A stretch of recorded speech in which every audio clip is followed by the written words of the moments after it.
What's going on, guys? T-Mart here, and today we're talking more Call of Duty Advanced Warfare. And in this video, I wanted to kind of focus on like the setting and the storyline that we're going to be dealing with in this game, because we got a lot of information over the past day or so. So basically, this game takes place in the year 2054, which is a good deal into the future. Like, that's much farther than Black Ops 2 was, so we're going to have a lot of technology in this thing. And basically, there's a big PMC, or a private military corporation, that's emerged with the power to rescue humanity from a devastated world struggling to rebuild after a global attack on its military and infrastructure. And this PMC is led by none other than Jonathan Irons, aka Kevin Spacey. So yes, this is the big bad guy of this game, and it's kind of cool that we have like an American bad guy. Like, there are American bad guys out there. He's no longer Russian and, you know, all the other ethnicities that we've always had.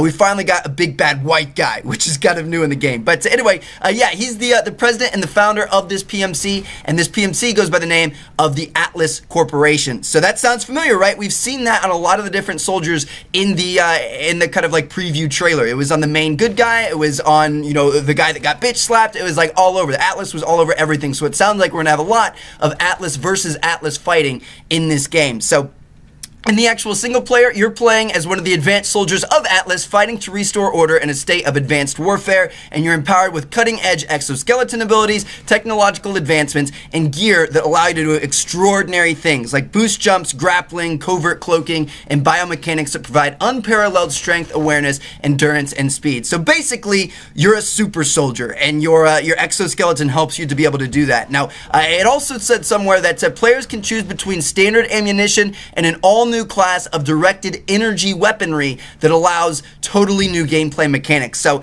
there are power weapons in this game. At least there are in single player. I wonder if that's going to make its way into multiplayer. Like, what if it was kind of like, you know, Halo, where in some maps, on certain maps, there are, you know, areas where a power weapon would spawn, and it would be like a really good sniper or a really good rocket launcher or something like that to help you out. I don't know. That's a possibility. We'll have to wait and see. But anyway, yeah, that's kind of the basic rundown. You know, it's 2054. You're a soldier in this Atlas PMC corporation, and I'm assuming they, you know, kind of turn bad, they go corrupt, and you're kind of fighting your way from the inside out. At least that's what it sounds like at this point. So it sounds pretty cool. You know, there's a lot that they can do with this, and I think the single player is going to be pretty awesome, and I can't wait to hear more about that and the multiplayer. Now, some other stuff that I want you guys to know about, just kind of like miscellaneous things that ties into this game that have come out over the past day or so.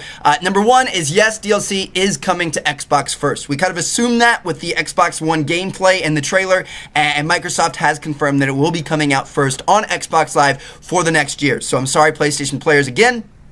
Next up, this is the first Call of Duty game like fully developed by Sledgehammer Games. They helped out with Modern Warfare 3 single player, I believe, but this is their first game, you know, made by that studio, and then it's also the first Call of Duty game with a 3-year development cycle. So most COD games only have a 2-year development cycle. This time they got an extra 33% of time, an extra year. So that's, you know, really, that in theory should mean that this COD game should be one of the most polished ones and one of the best ones, essentially, because they've had the most time to work on it. So I cannot wait to see what they can do with this. And then on top of all of that, this is the first one that you know, takes advantage of the next-gen consoles fully, because the consoles were out when they started developing it. You know, the kind of like technology and you know what they were going to be working with was known when they started this development. So I know it wasn't that way in Ghosts. And then finally, the last thing I want to let you guys know about is this game is being specifically developed for next gen and for PC. So it's going to be an absolutely amazing game on those consoles, and then it's kind of being ported over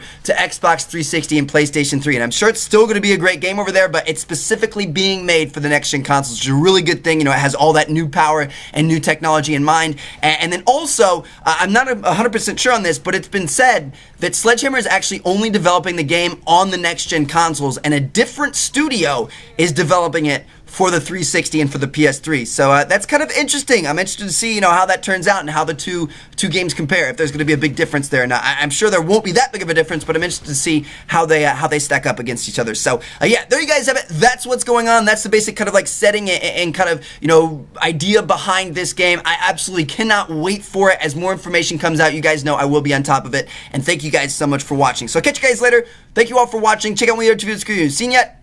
Peace out, guys.